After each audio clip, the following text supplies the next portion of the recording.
بسم الله الرحمن الرحيم. فيديو النهارده عن منطقة الساحل الشمالي اللي بتمتد من الإسكندرية حتى مرسى مطروح. هي يمكن بتبدأ من كيلو 21 لحد قبل مرسى مطروح بشوية. منطقة كبيرة جدا، فيها طبعا جهود دولة كبيرة قوي في منطقة العلمين، بيتعمل فيها تطوير كبير جدا. فيها طبعا جهود القطاع الخاص زي المناطق بتاعت اللي شغال فيها شركات كبيرة قوي زي مراسي وأمواج وسيشيل وهاسيندا، وفي عندنا جايا وبلايا. يعني في مشاريع كتير وأزهى يعني لا يعني لو عدينا هنشوف مشاريع كتير جدا. نشوف المقدمة مع بعض وبعد كده هنشوف معلومات كتير قوي عن الساحل الشمالي، وهنشوف على الخريطة كده تفاصيل القرى السياحية، وهنقول معلومات كويسة.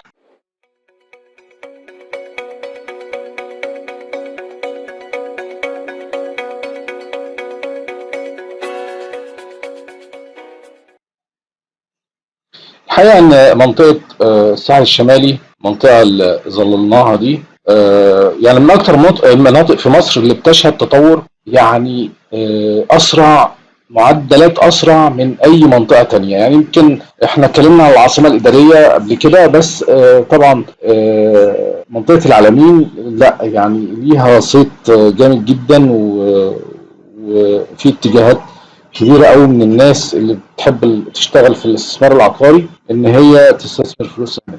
يعني منطقة الساحل الشمالي نوصل لها ازاي؟ احنا طبعا الناس كلها عارفة طريق القاهرة الاسكندرية الصحراوي، ومن هناك بنبدأ ناخد الطريق طريق وادي النطرون اهوت اللي باللون الازرق ده. نقرب الخريطة شوية عشان نشوفه. طبعا هو بيبدأ من بعد مدينة وادي النطرون، ده طريق اسكندرية يا جماعة اهوت اللي باللون الاصفر، وبادئ بيرمي على طريق وادي النطرون. في نهاية طريق وادي النطرون هنلاقي مدينة العلمين الجديدة في الوش، وتحديدا عند بوابة تقريبا بوابة 5. واتعمل بعد كده طريق دائري العلمين. طبعا الفيديو موجود على القناة اللي عاوز يشوف طريق دائري العلمين على الطبيعة. بعد ما عملوا السرعة على الطريق الساحلي 80، تقدر تدخل من الطريق ده يا جماعة قبل ما توصل كارتة. بتدخل في كوبري هتطلع منه وتدخل على دائري العلمين بالشكل ده، وبعد كده هتوصل لطريق الساحل، الطريق الساحلي الدولي الساحلي اللي هو ده، هو باللون الأخضر. طبعا الطريق ماشي من اسكندرية ومكمل طبعا لحد دمياط وبورسعيد باللون الأخضر، الطريق اللي احنا شايفينه.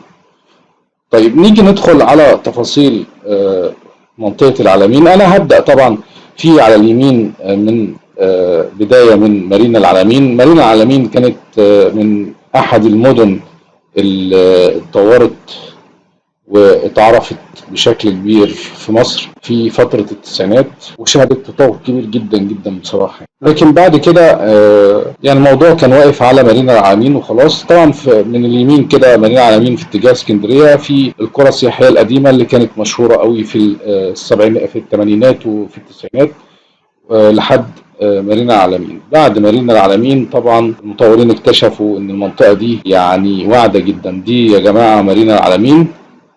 طبعا مارينا العلمين بعدها على طول كانت منطقة أنا كنت بعدي عليها كتير جدا، كانت عاملة زي مية كده من البحر وملهاش أي لازمة. لكن كان في قرار حكومي إن نستغل المنطقة دي. زي ما انتم شايفين اتعمل فيها حاجات كتير جدا. هي المنطقة دي كده يا جماعة، طبعا نهاية مارينا العلمين هنا. المنطقة دي والله هي كانت خرابة يعني من هنا لحد منطقة المقابر. مقابر الألمان كانت في الحتة دي كده. الحتة دي كانت خرابة. دلوقتي كلنا سامعين وشايفين الأبراج اللي اتعملت، ونشوف حتى مع بعض لو زومنا كده هتلاقي حجم الإنشاءات عامل إزاي. الشريط ده كله، الشريط ده كله فنادق. وعندنا هنا في منطقة سكنية بتتعمل، ومنطقة تانية سكنية بتتعمل، وبعدين في جنبها منطقة البحيرات، ومنطقة الأبراج بقى اللي الناس كلها سمعت عنها ومش لازم نتكلم بالتفصيل عنها. يعني لو زودنا بص يعني من الغريب ما نيجي نشوف كده نزوم. بصوا يا جماعة الأبراج عاملة ازاي. طبعا اللي باللون الأسود ده الظل بتاع الأبراج، يعني حاجة رهيبة. أكبر برجين هيكونوا هم دول، حاجة كبيرة جدا. عن كل ما تزام هنشوف حواليها طبعا مباني كتير قوي، بس من عشان الابراج دي حاجه ضخمه فخلاص انت بنتكلم عن المباني اللي حواليها دي ما بنلحقش. طبعا ده مركز تجاري كبير جدا جدا جدا، هو ده يا جماعه. برضو ما نطولش في الكلام هنا عشان بس مده الفيديو.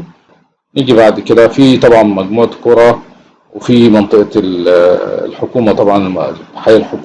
طبعا المدينه هتكون مدينه متكامله زي ما انتم شايفين. كل ده يعني البحيرات دي شغالين فيها، مدينة كبيرة جدا، مدينة العالمين الجديدة. دي منطقة فيها شركات بترول. وبعد كده بندخل على، يعني لو حتى فعلنا البليسز كده هنشوف أسامي الناس بقى. يعني هنشوف هنا لازارد باي، في ماكسيم طبعا. احنا بنتكلم على منطقة بتبص على خليج العالمين. طيب ولو مشينا بقى في اليمين كده طبعا دي مشروع زهرة بتاع المرشدي.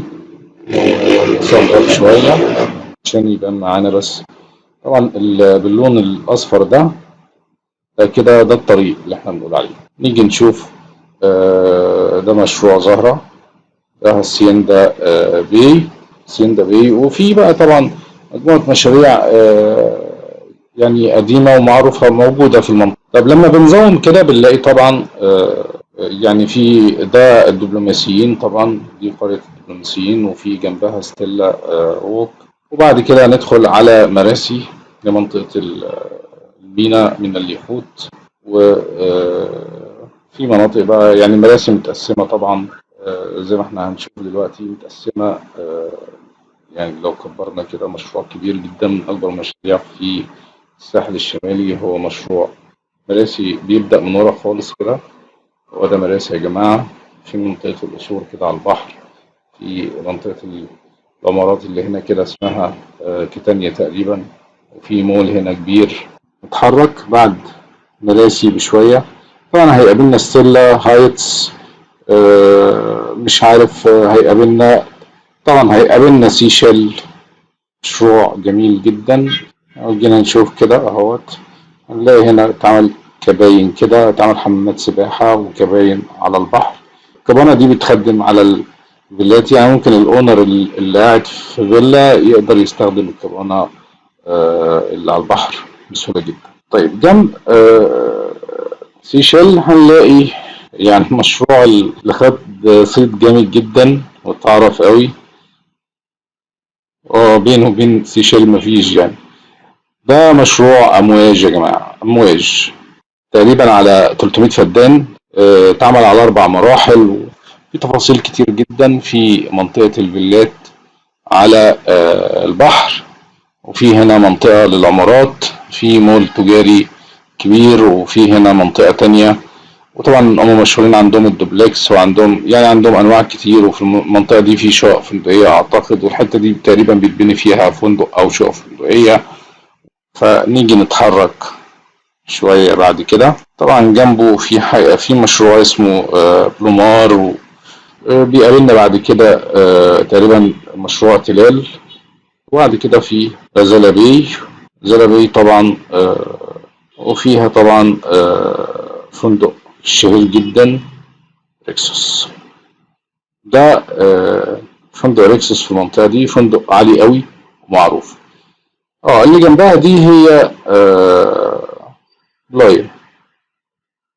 ده سيشيل بلايا، ده مشروع هم شغالين فيه دلوقتي، هو تبع نفس الشركة اللي عملت سيشيل اللي جنب أمواج. ومشروع برضه هيكون على مستوى كويس يعني. نتحرك بعد بلايا طبعا في منطقة الضبعة، هيكون في محطة الضبعة. نشوف نطلع قدام كمان، نصغر الخريطة برضه عشان نشوف البحر. طبعا في حاجات على البحر هي بعيد شوية عن الطريق. طبعا الطريق هنا اهوت في مثلا لافيستا باي، في هنا برضو قرية من القرى يعني حتى بينك وبين الطريق حوالي 2-3 كيلو متر بتلاقي برضو في قرى وشغالة. طيب نتحرك شوية كمان هنلاقي طبعا هنا السايتس دي برضو، وده مشروع برضو كان سمع كده فترة. ركزنا هنلاقي طبعا في مشاريع جديدة بتتعمل كل ده يا جماعة أراضي بتتجهز عشان يتبني فيها. يعني بصوا، لو ركزنا أنا ممكن نكبر شوية، بس بتظبط بقى مناسيب الأرض عشان يبدأوا شغل. في طبعا قطامية كوست، دول نفس المطورين بتوع القطامية هايتس اللي في التجمع، وبيعملوا مشروع تاني في التجمع اسمه قطامية كريكس، برضو مطور محترم جدا يعني. نيجي بعد كده في كالي اهوت. كالي طبعا بيتعمل له اعلانات اليومين دول، لكن هو زي ما انتم شايفين هو لسه تحت الانشاء. في مشروعات كتيرة يا جماعة شغالين فيها. يعني شوفوا بين الطريق والبحر مسافة كبيرة جدا، توصل 8 كيلومتر ويمكن أكتر، لكن الناس شغالة برضو، مفيش مشكلة خالص. ده مشروع اسمه سي فيو. في مشروع أزار نورث ايلاند. في مجموعة مشاريع برضو شغالة، شركات معروفة برضو محترمة وشغالة في الاستثمار العقاري بقالها فترة. جوفيرا ده برضو كان مشروع كده خد صيت فترة، وكان بينزله إعلانات كتير.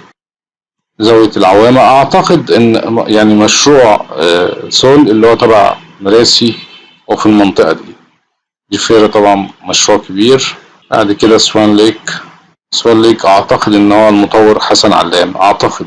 بعد كده في قرى كتير طبعا هتتعمل في الحتة دي. ماونتن فيو طبعا، ما يمكن يعني مشينا مسافة يمكن 80 كيلومتر من العلمين. هنلاقي هنا ماونتن فيو. سيزر باي ده مشروع فندق 5 نجوم، كان هيبقى جميل جدا، لكن أعتقد إن هو راح لسودك واتغير الاسم بقى جون. يعني المنطقة دي أعتقد، أو سيزر، هو لسه مسمينه سيزر، هو ظاهر لي هنا إن هو سيزر.